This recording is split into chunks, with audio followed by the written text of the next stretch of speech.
sabes que estás en...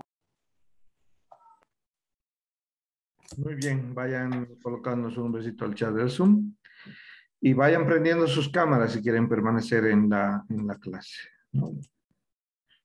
Vayan colocando su nombrecito al chat del Zoom y vayan prendiendo sus cámaras si quieren estar en la clase, ¿no? No es obligatorio y algunos que sí, algunos que no. Bueno, vamos a tener, repito, la captación del precursor. Estábamos hablando de la síntesis de la acetilcolina. Vamos a producir lo que es la síntesis a través de una enzima en las neuronas, la acetiltransferasa de colina, que me permite ensamblar los precursores y producir la acetilcolina propiamente. Bueno, estábamos en el proceso de liberación, ya se han almacenado en vesículas la acetilcolina. Va a venir a través de la membrana algo que se llama un potencial de acción. Y lo que ustedes han descrito en Fisiología 1 como potencial de acción es la despolarización de la membrana. Dicho de otra manera, se intercambian dos iones, ¿no? Va a ingresar la parte del sodio y va a salir potasio para la despolarización. Ingresa sodio y va a salir potasio en el mecanismo de despolarización.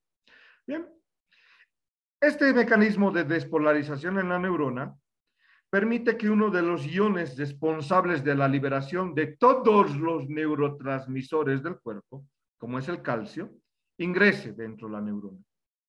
Ingresa el calcio y va a permitir la fusión de membrana. El calcio por polaridad permite la fusión. Estas vesículas, si ustedes ya saben histología, es un complejo de membranas intracelulares. Es una membrana intracelular. Por lo tanto, el calcio por polaridad fija esta membrana con esta membrana que se llama membrana presináptica. La fija. ¿Para qué? Para permitir la liberación del neurotransmisor. Acá tenemos la liberación de la acetilcolina. Muy bien, una vez liberado la acetilcolina, va a tener una acción sobre el receptor. Y en breve vamos a entender qué tipo de receptores existen en mi célula postsináptica. Existen los que se llaman nicotínicos y los que se llaman muscarínicos. Muscarínicos tipo 1, tipo 2, tipo 3 y obviamente los nicotínicos que son solamente. Entonces, esos van a ser mis receptores. Ahorita vamos a detallar receptores. Hasta ahora estamos viendo el ciclo de liberación de la acetilcolina. Se ha liberado, perfecto. ¿Qué va a pasar con la acetilcolina? Va a seguir un proceso de degradación enzimática en este espacio que se llama espacio sináptico o hendidura sináptica. ¿Quién es la enzima responsable de dicha degradación? La acetilcolinesterasa. La acetilcolinesterasa me va a permitir reusar esta acetilcolina que no se ha unido al receptor y volver a usar sus sustratos, colina y acetato, y volverlos a introducir nuevamente a la terminal sináptica y volverlos a reusar. Nuestro cuerpo recicla muchas cosas, no las elimina por completo. Ese es mi ciclo de la acetilcolina. Como estamos describiendo acá el ciclo metabólico de la acetilcolina, vamos a describir ahora los receptores. ¿Qué tipo de receptores vamos a tener en esto que es la acetilcolina? Acá vamos a mencionar la síntesis de noradrenalina y luego vamos a ir mencionando los receptores. ¿Por qué este es el orden que nos da Gaito, ¿no? Síntesis de noradrenalina, justamente cuando nos está hablando de la síntesis de acetilcolina. Me dice, hablaremos también de la síntesis de la noradrenalina. Bueno. Para la noradrenalina, para liberar noradrenalina, lo mismo que la acetilcolina. Realizamos una captación del precursor. ¿Cuál es mi precursor? Se llama tirosina. Es un aminoácido. Entonces, captamos tirosina.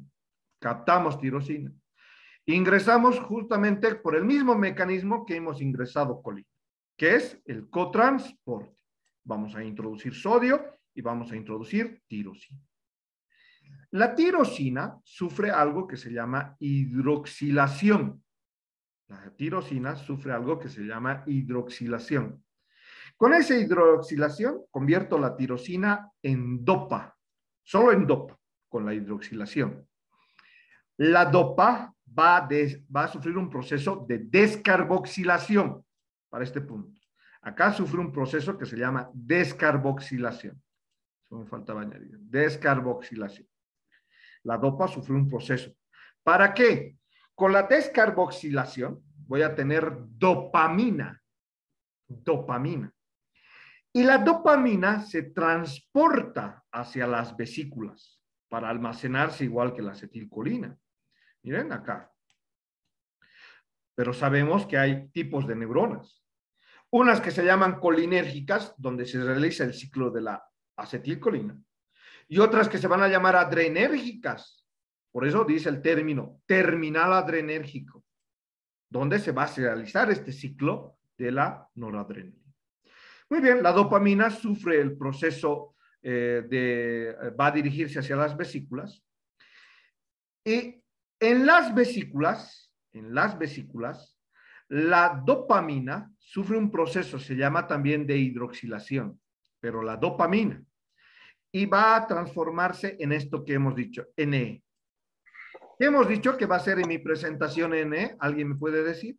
¿Que está tomando apunte? Noradrenalina. Noradrenalina, correcto.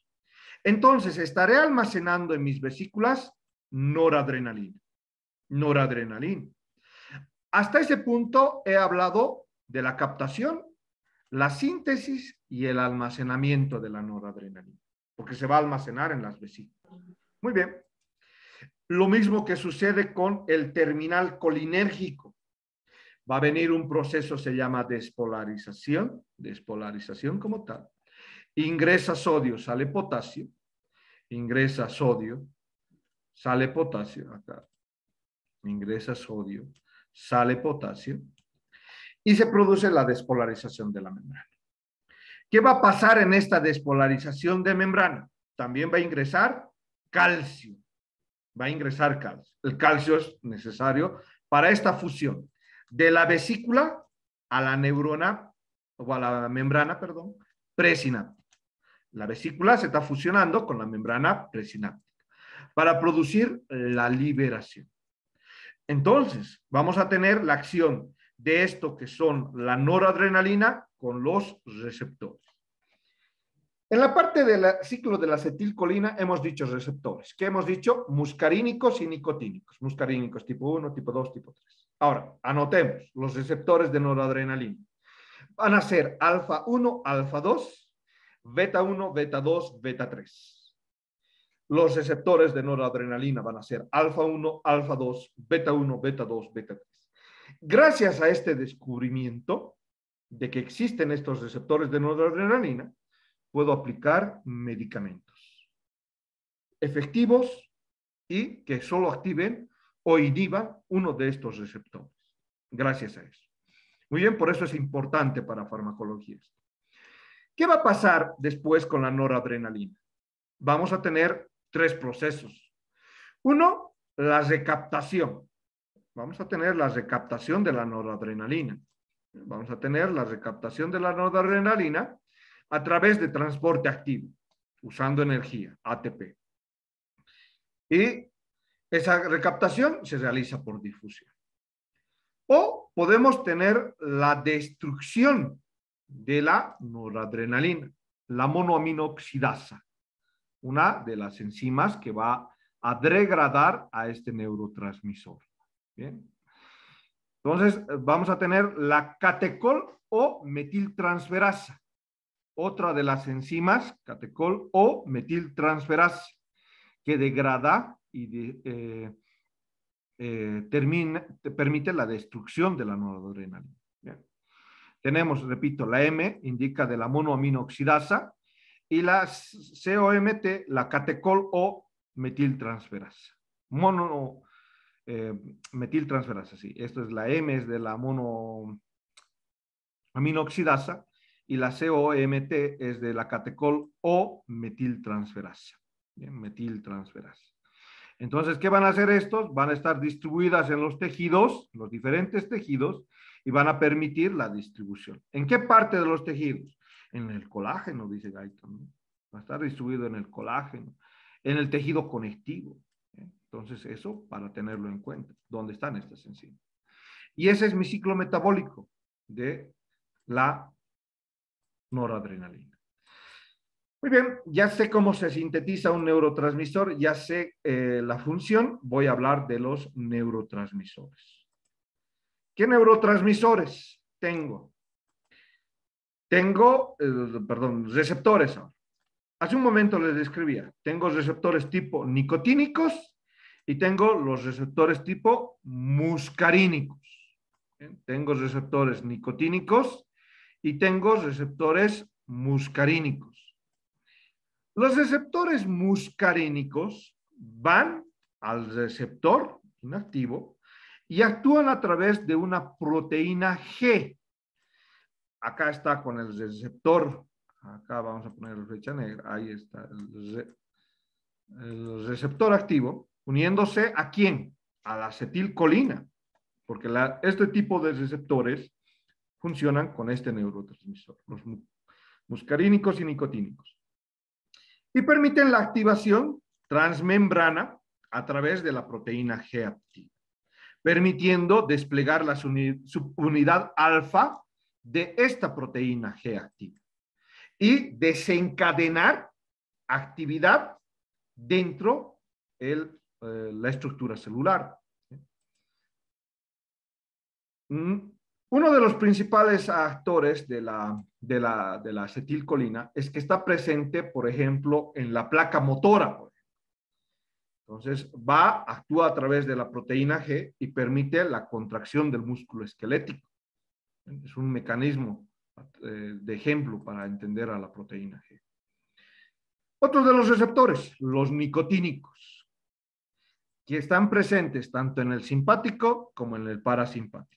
Ahí está la acetilcolina uniéndose a los receptores nicotínicos. Los receptores nicotínicos son también denominados los canales, los de canal. ¿Por qué los de canal? Porque permiten la apertura o cierre de un canal específico. ¿Para qué? Para que ingrese sodio y salga potasio y se produzca la despolarización de la siguiente célula. Si esto es cierto, ¿dónde podré encontrar receptores nicotínicos? Vamos a ir viendo, me voy a adelantar un poquito para que ustedes vean dónde están los receptores nicotínicos. Miren, acá está un receptor nicotínico, en la parte parasimpática. Ahí está un receptor nicotínico, porque son de canales de membrana, de canales iónicos, alterando y produciendo la despolarización de la siguiente neurona. Acá, en el sistema simpático, este receptor que está presente entre la neurona preganglionar y la postganglionar, también es un receptor nicotínico. No olvidemos que entre estas neuronas, el neurotransmisor que se libera es acetilcolina. Entonces, ¿dónde está actuando? Está actuando sobre los receptores nicotínicos presentes acá. Retrocedamos y vayamos a ver dónde están mis muscarínicos. Hasta acá hemos entendido nicotínicos. Muy bien, ahí están los nicotínicos que generan el cambio de membrana a través de los canales sodio-potasio y están entre las neuronas. ¿Y dónde están? Generalmente en estos ganglios, en los ganglios paravertebrales, ¿no? Donde hacen sinapsis la preganglionar y la postganglionar, recuerden, simpático. Y también los vamos a encontrar en la médula adrenal, ¿bien? Justo en la médula de la glándula suprarrenal. Ahí vamos a encontrar receptores nicotínicos. ¿Dónde vamos a encontrar los muscarínicos? Vamos a encontrarlos también en ganglios autonómicos. Vamos a encontrarlos en menos frecuencia en los ganglios. Vamos a encontrar en corazón. Entonces, en corazón, porque existen receptores muscarínicos, es que tiene la acción parasimpática de disminuir la frecuencia cardíaca. En músculo liso vamos a encontrarlo. Hemos dicho que permite la contracción del músculo liso. Vamos a encontrar en músculo liso los receptores muscarínicos para estimular esta contracción. Y en glándulas para producir la secreción. Seamos más específicos al decir qué tipos de receptores. Acá están los nicotínicos, se los llama inotrópicos propiamente a los nicotínicos. No necesita mucho gasto de energía, por eso es inotrópico. Entonces aumentan los niveles de sodio y alteran los niveles de potasio, a mayor expensa de la entrada de sodio, ¿no? Para producir la despolarización. Su modo de acción. Los muscarínicos, tenemos 3, M1, M2 y M3. El trifosfato va a permitir el aumento de calcio. Los M2 actúan disminuyendo el AMP cíclico y aumentando las concentraciones de potasio. El M3 casi similar al M1, solo que permite el aumento de calcio. Y el M1 permite la disminución de calcio. Eso para tenerlo en cuenta. Los muscarínicos tipo 1 disminuyen calcio, los muscarínicos tipo 3 aumentan calcio. Sigamos ejemplificando esta acción de los muscarínicos. Los que más se distribuyen son M2 y M3, más que M1. Por eso ejemplificamos a los M2 presentes en corazón.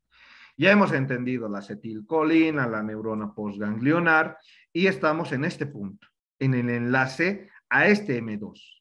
Cuando se une la acetilcolina con los receptores muscarínicos tipo 2 y lo hace en corazón, van a aumentar el AMP cíclico, van a aumentar las características, van a disminuir las características del calcio, y eso va a disminuir la contracción del corazón. Esta es la acción como el parasimpático disminuye la actividad cardíaca. Quiero explicarme cómo el parasimpático disminuye, lo hace así. Activa receptores M2, activa AMP cíclico, disminuye las concentraciones de calcio y por lo tanto menos contracción del músculo cardíaco. ¿Bien? Entonces esta es la acción de los muscarínicos tipo M2 para con corazón, por ejemplo. Los M3 no son muy diferentes. Acá también la característica del M3 van a permitir la contracción del músculo liso y la secreción glandular.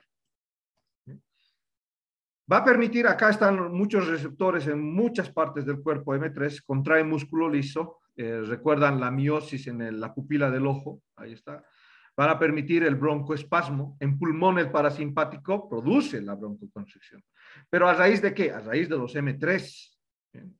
Permite la micción a raíz de los receptores M3. La diarrea o la relajación del esfínter, la defecación como tal, a partir de los M3, la estimulación de los M3. Entonces, habrá medicamentos antidiarreicos que bloqueen la acción de M3, no que la estimulen.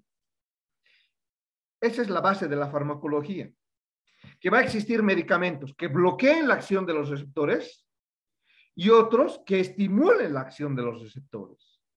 Eso hemos encontrado en farmacología y eso es lo que utilizamos en farmacología para inhibir diferentes procesos que hace el sistema parasimpático y los microorganismos.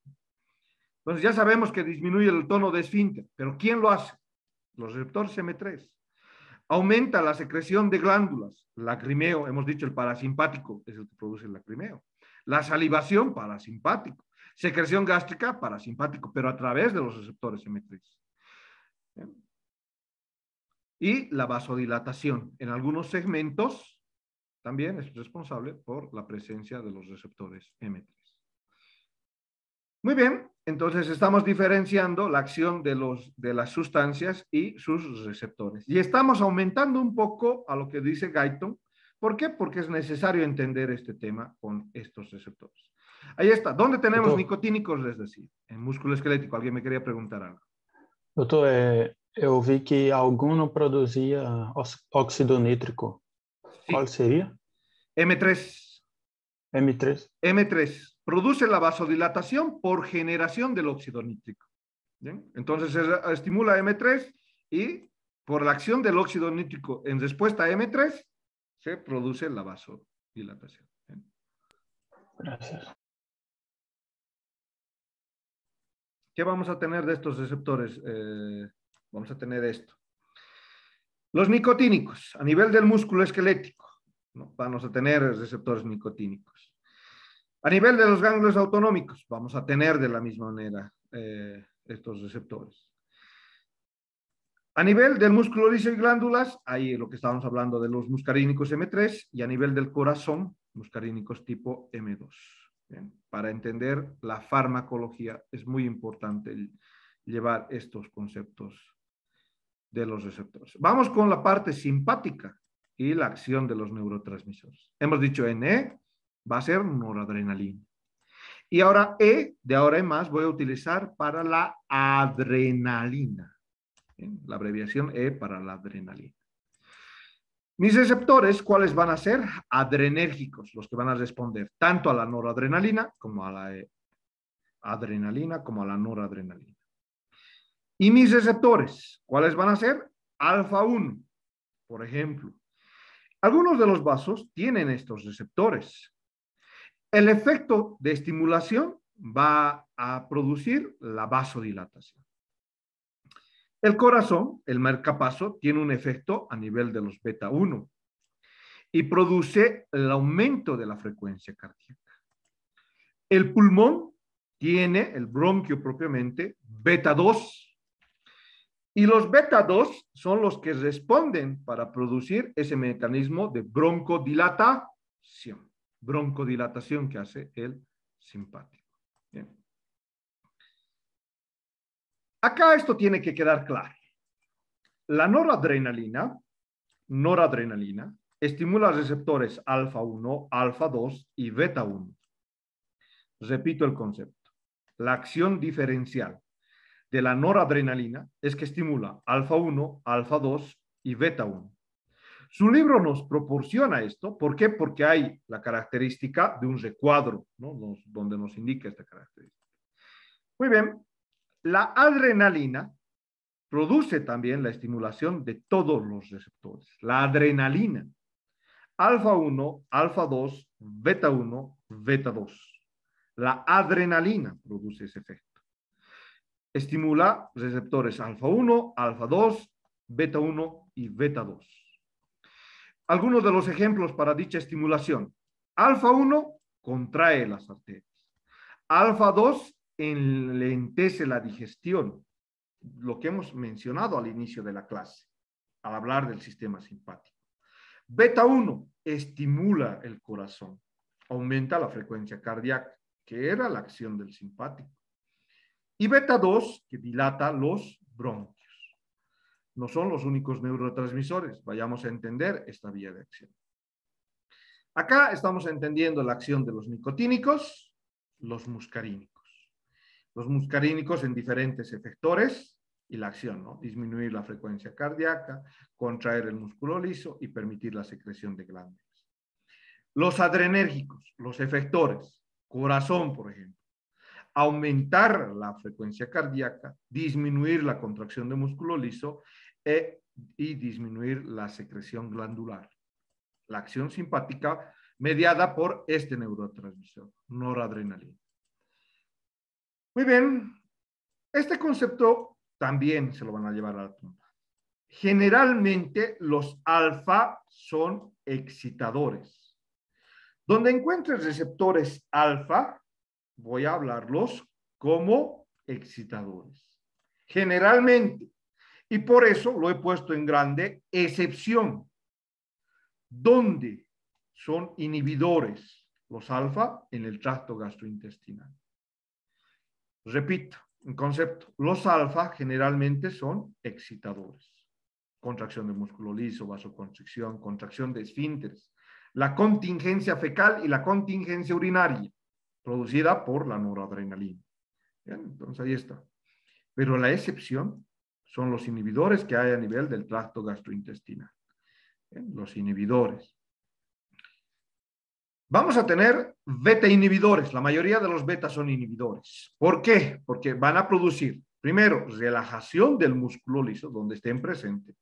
Por eso producen la relajación de los bronquios, por ejemplo. El bronquio tiene músculo liso. Hemos visto los bronquios con músculo liso. Entonces produce la relajación. Tenemos relajación del útero, de la vejiga, a través de los receptores. Sí, producen la relajación. ¿Para qué? Para que produzca la contingencia urinaria. Cierran los esfínteres, pero el músculo detrusor de la vejiga va a estar relajado. Eso nos dice la tabla de Guyton. Entonces van a estar relajados. Lo mismo que la relajación, esto es un concepto importante de la noradrenalina. Como los beta son inhibidores, permiten la relajación de los vasos coronarios, la relajación de los vasos a nivel del músculo esquelético y en los pulmones. Entonces, eso es un punto importante. La relajación de los vasos coronarios, estos beta inhibidores. Y también tiene su regla de excepción. ¿Por qué? Porque a nivel del nódulo sinusal o sinoatrial, son excitadores los beta. En toda esta lista son inhibidores, excepción en el corazón, donde actúa como excitador beta. Y acabamos de hablar de beta 2. Bien, ahí están mis receptores alfa. Ahí están mis receptores alfa. Son más amplios y de abundante distribución, los alfa 1, por si acaso. Los alfa 1 son más abundantes. Están en los esfínteres, produciendo la característica de contracción de esfínteres. En el ojo, que producen la dilatación de la pupila.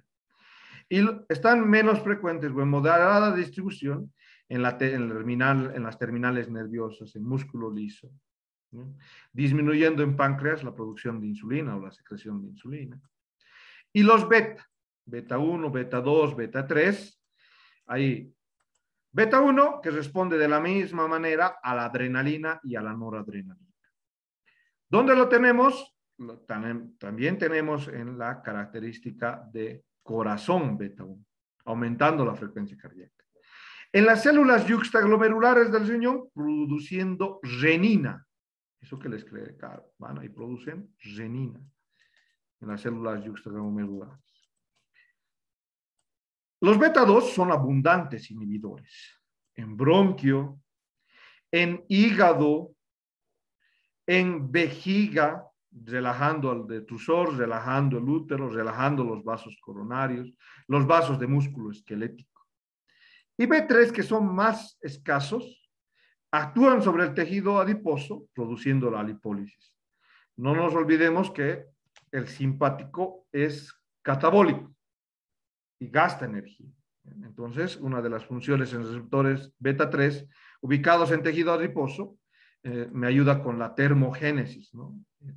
La degradación del tejido graso. Bueno, eso lo tenemos en esto. Acá está la acción de los alfa 1 por diferentes enzimas. Activa la fosfolipasa C, aumenta calcio, y eso es lo que va a producir la vasoconstricción, la contracción de esfínteres, inhibe la secreción pancreática, y si causa vasoconstricción, menos formación de saliva, y por eso la saliva se hace espesa, ¿no? Con los receptores alfa 1. Con los alfa 2, los menos, no hay muchos en el cuerpo, inhiben la motilidad y la secreción del tracto gastrointestinal, e inhiben la secreción pancreática de insulina. Los beta 1 son los que van a producir taquicardia, y son los que aumentan la contracción de la liberación aumentan la contracción del corazón y permiten la liberación de renina. Son los que aumentan. ¿Por qué? Por las células yuxtaglomerulares. Beta 2 permite la broncodilatación, relajación de vesícula, de útero. Y beta 3, acá está el concepto de lipólisis y termogénesis para estos receptores beta 3. Estamos añadiendo algunas cositas y complementando a su libro con relación al recuadro que tiene. Tiene un recuadrito. Y en resumen, ¿qué es lo que está produciendo mi sistema? Acá vamos a tener mi sistema somático. Acá la característica del sistema nervioso central. Recuerden que maneja motoneuronas y esas motoneuronas liberan acetilcolina también. Y en los músculos esqueléticos, los receptores que tenemos son estos receptores nicotínicos. Para el sistema nervioso autónomo, ahí está el sistema nervioso autónomo, el simpático preganglionar, aquí estamos teniendo acetilcolina y los nicotínicos. Y los postganglionares se dividen, ¿no? Ahí están los postganglionares en sesión. Los que liberan noradrenalina y los que liberan acetilcolina.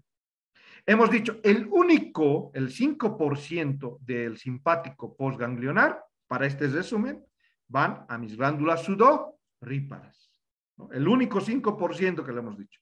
Porque el 95% del sistema simpático es adrenérgico, libera adrenalina. Y va sobre las estructuras que tienen receptores alfa 1, alfa 2, beta 1, beta 2 y también beta 3. El parasimpático, preganglionar, ahí está más largo, libera neurotransmisor acetilcolina y tiene un receptor, se llama nicotírico. Y en su fibra postganglionar, de la misma manera, libera acetilcolina, pero el receptor posteriormente es muscarínico para la acción en diferentes vísceras, ¿no? Muscarínico. Bien, M1, M2, M3. La gran característica que nos pone Guyton de esta glándula, de la glándula suprarrenal, es hacernos entender que libera noradrenalina. 80% noradrenalina y adrenalina. 80% de adrenalina, 80% de adrenalina. La glándula suprarrenal libera noradrenalina y adrenalina. Pero a diferencia de los neurotransmisores, la suprarrenal produce 80% de la adrenalina circulante y 20% de la noradrenalina. 20% de la noradrenalina. ¿Cuál es la característica de esa adrenalina y noradrenalina producida por mi glándula suprarrenal? Que va a estar en el medio circulante más tiempo que la noradrenalina por los receptores, ¿no? Ahí la monoaminoxidasa lo degrada, la adrenalina, no quiere. La catecol tampoco no quiere metiltransferasa, la degrada ese rato. En la hendidura sináptica, ¿no? Pero esta adrenalina, la producida por la glándula suprarrenal, va a estar todavía, va a estar en la circulación 5 segundos. Va a estar mucho tiempo, va a estar más tiempo que la otra, ¿no? Que la producida por los neurotransmisores. La noradrenalina, entonces, diferenciar, producida por la glándula suprarrenal, está mucho más tiempo que la producida por los neurotransmisores. ¿Y para qué me sirve ese concepto de que exista o no exista esta adrenalina? Hay situaciones que esta adrenalina me permite manejar. ¿Cuál es la fisiología del estrés? Bien. Acá vamos a tener esta característica. Tenemos un botón, dice, ¿no? Acá está el dibujito, ¿no? Ahí está el botón de pánico, alarma, lucha, huida. ¿Qué hacemos? El cuerpo, para este concepto de lucha y huida, genera activaciones. ¿Qué tipo de activaciones? Ahí está permitiendo mayor ventilación, mayor respiración, ahí está, para tener más oxígeno a disposición del cuerpo. La característica de este sistema es que funciona. Miren el hígado, está liberando glucosa. Miren las glándulas suprarrenales, van a liberar esa adrenalina para este mecanismo de reacción de lucha y vida. Ahí está la glándula suprarrenal. Se va a redistribuir el flujo de sangre del aparato digestivo. Ahí está. El aparato digestivo va a distribuir su flujo sanguíneo. ¿Para qué? Para que esa sangre vaya hacia el músculo esquelético y ahí se está distribuyendo. Porque el músculo esquelético es el que me va a permitir esa reacción de lucha y vida. Por eso hay un aumento de la tasa metabólica en todo el cuerpo, aumenta la concentración de sanguínea de glucosa. ¿Para qué? Para escaparnos. El tipo estaba en medio de la carretera, hombre, ¿no? Nosotros tenemos dos reacciones. O nos escapamos del peligro o enfrentamos el peligro, ¿no? Esa es la reacción de lucha y huida. ¿No quieren volver a ver el dibujito mientras les voy explicando? Entonces el tipo ahí está en medio del tránsito, hombre, y no sabe qué va a hacer, hombre. Algunos por eso. O nos preparamos para la lucha o nos preparamos para la vida. Ahí Jeremy Torrico, pues ya sabe, es del UFC, ¿no? ¿Qué va a estar corriendo? Pues Jeremy Torrico, hombre. Pues, entonces, todo su cuerpo, todo su entrenamiento va a pasar por su mente. Todo lo que es el sistema simpático lo va a preparar a todo su cuerpo.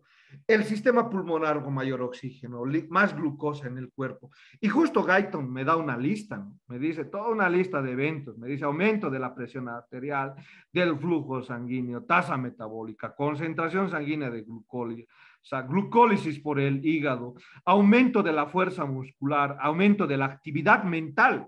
Como Jeremy Torrico ha ido a pasar sus clases de Jiu-Jitsu, entonces va a estar ágil, hombre. Le van a dar uno, va a esquivar. Otro al otro va a esquivar, hombre. No lo van a pegar, hombre. ¿Qué están creyendo, hombre? Entonces, pero a diferencia de otros que no han ido a las clases de Jiu-Jitsu, hombre, no sé quién no habrá ido a sus clases de Jiu-Jitsu. Marcelo, no sé si se ha chachado a sus clases de Jiu-Jitsu. Se ha inscrito y no ha ido. Entonces, vamos a escaparnos, ¿sabes? ¿No? Entonces, esa es la respuesta que genera el cuerpo a la alarma o estrés. ¿Dónde lo vamos a usar? En la farmacología del sistema nervioso. Guyton justamente ya entra a este concepto y me dice, hay fármacos adrenérgicos. ¿Por qué van a ser denominados fármacos adrenérgicos? Porque actúan sobre los órganos adrenérgicos, o también llamados simpaticomiméticos. Acá tenemos la fenileefrina, que actúa sobre los receptores alfa, específicamente. La isoprenalanina, o el soproterenol, que va a actuar sobre los receptores beta 1.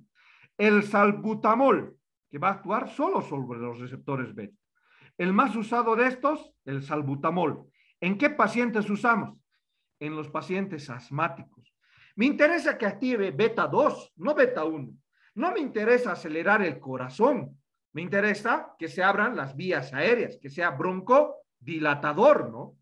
Por eso le estoy dando el salbutamol. Me interesa que sea específico o no.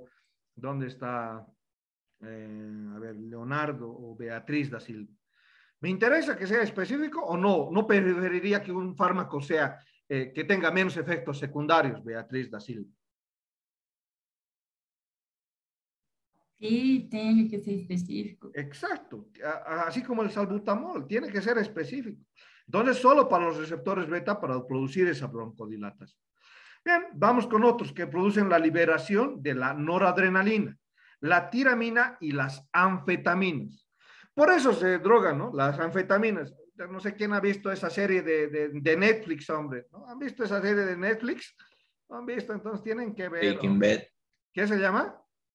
Breaking Bad. Ah, ahí está Breaking Bad, hombre. Los productores de anfetamina número 1, ¿no? Y si no han visto, van a tener que ver de qué estaba hablando el doctor. Va a decir, no.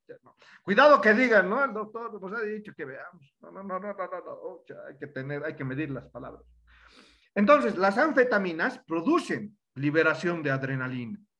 Eso hace la anfetamina. Por eso el paciente se siente extasiado, ¿no? Quiere sentir esa situación de éxtasis. ¿Bien? Y algunos se vuelven, ¿cómo se dice? Adictos a la adrenalina, ¿no? Por eso hacen deportes extremos también, ¿no? Sin saber que su cuerpo libera adrenalina, ¿no? Y están con sus propias características. Otros que bloquean la actividad adrenérgica. Entonces, en algunos casos necesitamos bloquear la actividad adrenérgica. Por ejemplo, la azeserpina, ¿bien? Me permite evitar la síntesis y el almacenamiento de la noradrenalina. Eso hace la azeserpina. Habrán situaciones en que tengo que inhibir la producción de noradrenalina. ¿Cuándo? Cuando el paciente es taquicárdico, por ejemplo, ¿no? Es taquicárdico, ya no necesito que produzca más, se acelere su cuerpo. Entonces necesito que se guarde la noradrenalina. No necesito actividad adrenérgica. La guanidina, por ejemplo. La guanidina impide la liberación de la noradrenalina. Me iría bien en algunas circunstancias que el individuo tiene esta hiperactividad del sistema adrenérgico. Bien. La fentonalamina, por ejemplo. De la misma manera, bloquea los receptores simpáticos, ¿no? Vamos a tener los alfa 1, alfa 2, por ejemplo. Ahí están, alfa 1, A1, A2 es alfa 1, alfa 2. La prazolmina o la yoimbina, por ejemplo, usada en animales, no en seres humanos, por ese caso, de la misma manera va a bloquear los receptores alfa 2.